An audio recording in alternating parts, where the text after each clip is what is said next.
میں اپنے کچھ دوستوں کے پاس بیٹھا ہوا تھا کہ وہاں مسٹر اے نے کسی ایک موضوع کے اوپر اپنی رائے کا اظہار کیا۔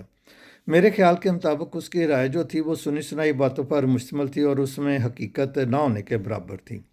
وہاں پر موجود ایک اور دوست مسٹر بی نے مسٹر اے کی رائے کو فلیٹلی ریفیوز کر دیا، جس کا ظاہر ہے مسٹر اے نے برا محسوس کیا، اور اس کے بعد مسٹر بی نے اپنی بات کے حق میں بے شمار دلائل دیے، کچھ پریکٹیکل اس کے جو ایکسپیرینس تھے وہ شیئر کیے، مگر مسٹر اے ماننے کے لیے تیار نہیں تھے، وہ اپنی بات پر اڑے رہے۔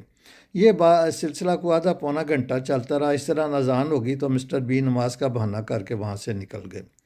تو اب اس قسم کی جب بحث شروع ہو جاتی ہے، جب ایک بندہ اپنی چاہے اس کی رائے غلطی ہو اس کا اڑا رہتا ہے اور وہ حقیقت کو تسلیم کرنے کے لیے تیار نہیں ہوتا، تو اس کا اینڈ رزلٹ یہ ہوتا ہے کہ جو ہمارے بیچ میں ہارمنی ہوتی ہے وہ ختم ہو جاتی ہے اور ایک دوسرے کے متعلق منفی جذبات جو ہیں وہ جنم لے لیتے ہیں۔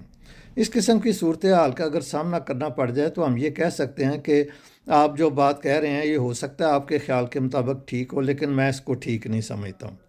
اور اگر آپ چاہتے ہیں کہ دوسرے بندے کی رائے ٹھیک ہو تو پھر 2-4 میٹنگز نہیں بلکہ 8-10 میٹنگز آپ کریں گے تو اس کے بعد اس قابل ہو سکتے ہیں کہ وہ بندہ آپ کی رائے کو ایکسیپٹ کر لے۔ اس دوران مجھے ایک لطیفہ بھی یاد آیا جو میں آپ سے شیئر کرتا ہوں۔ مثلاً ایک جنگل تھا، وہاں پر گدھے اور گھوڑے کے درمیان بحث مباحثہ شروع ہو گیا جو کافی طوالت اختیار کر گیا۔ اخیر دونوں شیر کی عدالت میں پیش ہوئے کہ جی وہ فیصلہ کریں۔ وہاں پر گھوڑے نے اپنا نقطہ نظر بیان کیا، پھر گدھے نے اپنا نقطہ نظر بیان کیا۔ تو جو شیر تھے جو جج بنے ہوئے تھے انہوں نے تھوڑی دیر بعد فیصلہ یہ سنایا کہ جو گھوڑے کا موقف ہے ٹھیک ہے، جو گدھے کا موقف ہے وہ غلط ہے، لیکن جو گھوڑا ہے اس کو 10 کوڑے مارے جائیں۔ اب گھوڑے نے شدید احتجاج کیا کہ آپ خود مان رہے ہیں میرا موقف ٹھیک ہے، پھر مجھے 10 کوڑے کیوں مارے جائیں؟ اس نے کہا کہ آپ کو 10 کوڑے اس لیے مارے جائیں گے کہ آپ نے گدھے کے ساتھ بحث شروع کر دی تھی اور آپ نے اپنا وقت بھی ضائع کیا اور اب عدالت کا وقت بھی ضائع کیا۔ اس لیے ہمیں یہ چاہیے کہ ہم جب بحث کر رہے ہوں، جب کسی سے بات کر رہے ہوں تو دوسرے بندے کی مینٹیلٹی، اس کی جو سوچ سمجھ ہے اس کو بھی ذہن میں رکھیں اور یہ دیکھ کر بحث کریں کہ کیا اس سے ہمیں کوئی نفع حاصل ہو سکتا ہے یا نہیں ہو سکتا۔